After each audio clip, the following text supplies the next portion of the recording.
a quick video on graphing trigonometric functions. Okay, so I have two examples for you.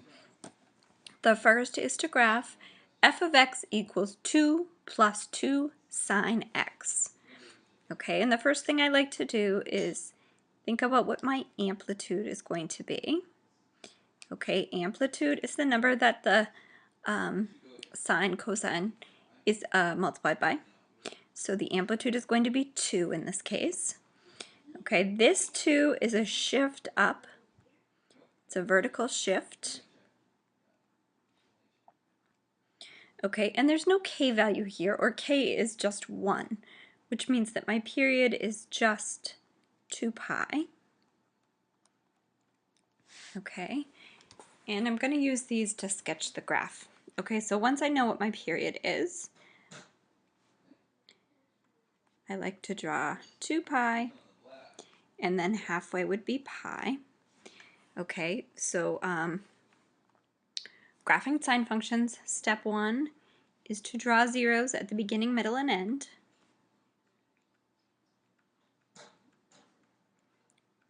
Beginning, halfway, and at the end of the period.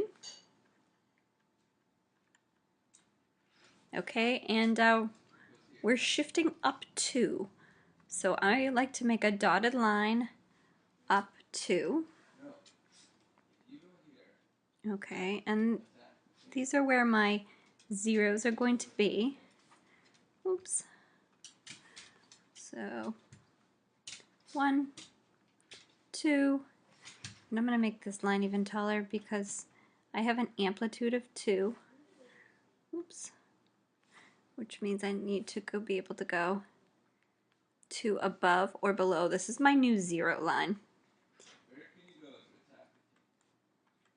Okay, so when I draw zeros, instead of being on the x-axis, they're going to be up 2 because everything is shifted 2. Okay, so for sine, that means at the beginning, at the end, and halfway in between are where we have zeros.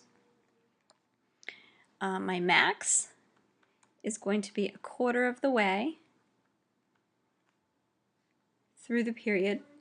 Okay, halfway would be to pi, so 1/4 of the way would be at pi over 2. And at pi over 2, I'm going to be at my max, meaning I'm going to be up 2 units from this 0 line. Okay, and then I'm going to sketch my min, which is going to be 3/4 of the way through the period. So at 3 pi over 2, I'm actually going to be down 2 from this new 0 line, and I'll actually hit the x-axis. Okay, and then my last step is to sketch the curve. I'm sure yours will look much lovelier than mine.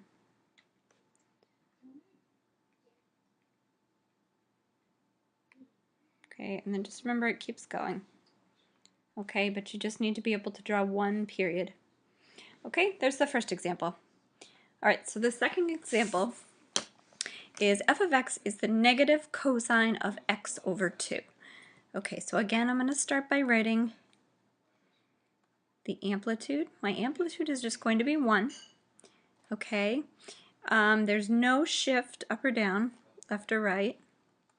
No shift, but I do need to calculate my period. Okay, I have a k value of 1/2. This is x over 2. And to calculate the period, we do 2 pi over k, or 2 pi divided by 1/2. Dividing by 1/2 is the same as multiplying by 2. So my period is going to be 4 pi. And then we're going to reflect over the x-axis because this negative sign is right here. And that really means that my minimum and maximum values are going to reverse. Okay, so minimums and maximums are going to reverse.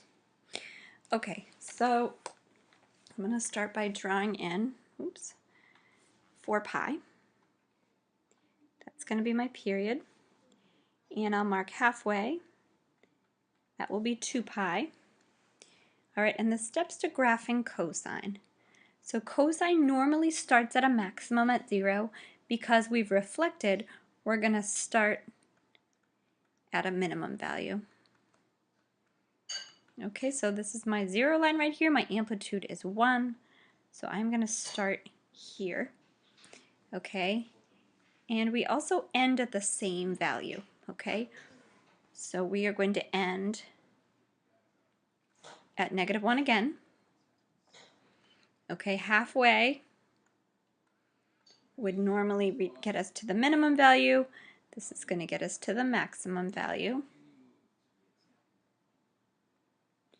Okay, so that's 1 and -1. Okay, and then remember that cosine has zeros at 1/4 and 3/4 of the way. All right, so at pi and at 3 pi, I would have zeros. All right, now I need to attempt to draw this. It looks bad.